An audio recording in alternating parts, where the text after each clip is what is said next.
Femme, féminin, féminisme. Le b.a.-ba. Une femme est un être humain dans un corps physique ayant la particularité d'avoir des organes sexuels de femme. Ils sont souvent des noms poétiques, tels le monde de Vénus, appelé aussi pubis. Chez celle-ci, chez la femme donc, la plupart sont à l'intérieur du corps, dans la cavité pelvienne. Le vagin, la vulve, le clitoris, petites lèvres, grandes lèvres, l'utérus, le col de l'utérus, les trompes de Fallope, les ovaires, entre autres. Comme un homme est un être humain dans un corps physique ayant la particularité d'avoir des organes sexuels d'homme, dont le pénis, le prépuce, le gland, les testicules, le scrotum, la prostate. Ce sont des organes sexuels et reproducteurs et sexuels. Et c'est là qu'a commencé une partie des problèmes rencontrés par les femmes. Sexuel, sous-entendant plaisir, jouissance. Pour certaines personnes, une femme est avant tout une mère, et en tant que telle doit avoir des enfants et procurer du plaisir à l'homme, mais ne doit pas avoir de plaisir elle-même. Sinon, elle se trouverait sur l'autre versant, la pute. En effet, pour notre inconscient collectif, sachant que celui-ci se situe encore en termes de temps au Moyen-Âge, ce qui nous permet de comprendre la suite. Donc, pour notre inconscient collectif, et souvent personnel, une femme se situe sur un de ces deux opposés où il n'y a que deux choix possibles, la mère ou la pute. Une mère, tout le monde connaît. C'est une femme qui a un ou plusieurs enfants. Nous, hommes et femmes, en avons tous une. Nous sortons de son ventre. Elle est mise en avant dans les religions, la société.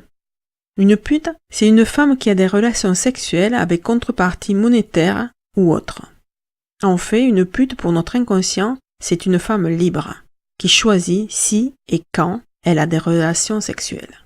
Et là, la rétribution n'entre pas en jeu. Une femme se situe dans un de ces extrêmes.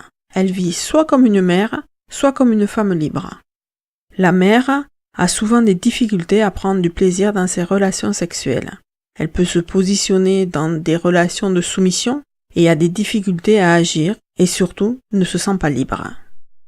La femme libre peut choisir de ne pas avoir d'enfant et si elle en a, peut avoir des difficultés pour se positionner en tant que mère.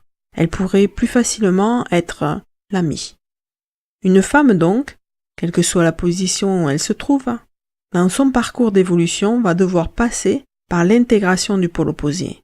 En clair, si elle est mère, il faudra qu'elle intègre la femme libre, et si elle est femme libre, qu'elle intègre la mère en elle. Le parcours se poursuivra par l'intégration de toutes les facettes de la femme qu'il y a entre ces deux extrêmes. Femme, féminin. Est-ce la même chose? Et homme, masculin. Le féminin et le masculin. Un être humain, quel que soit son sexe, est 50% féminin et 50% masculin. Donc, une femme a 50% de féminin et 50% de masculin.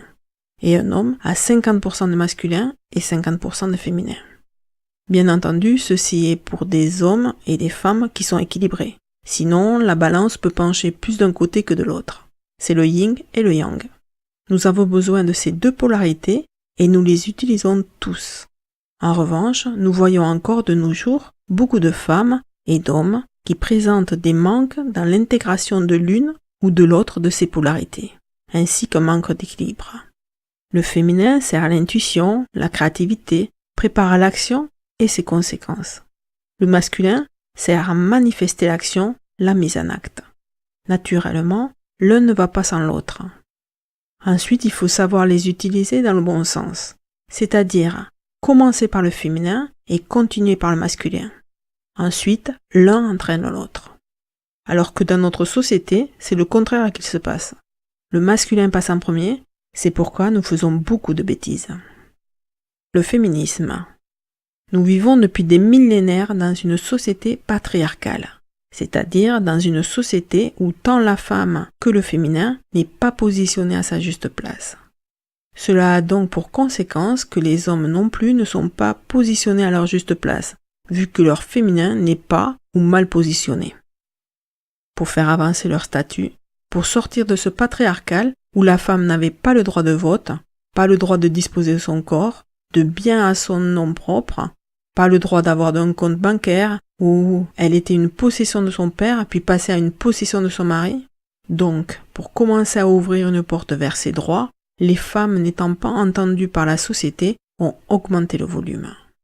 Cela a donné les suffragettes pour le droit de vote. Beaucoup de femmes ont aussi augmenté la polarité masculine pour pouvoir monter à un niveau supérieur dans la hiérarchie du milieu du travail. Pour ce faire, elles ont copié leur homologue homme en niant beaucoup de facettes de la polarité féminine, puisque celle-ci n'était pas reconnue et même grandement dévalorisée. Les femmes ont été obligées de passer par l'autre extrême pour pouvoir commencer à développer leurs droits. De nos jours, bien que beaucoup de choses restent à faire, les femmes se réapproprient tant leur polarité féminine que masculine, et non plus l'une aux dépens de l'autre.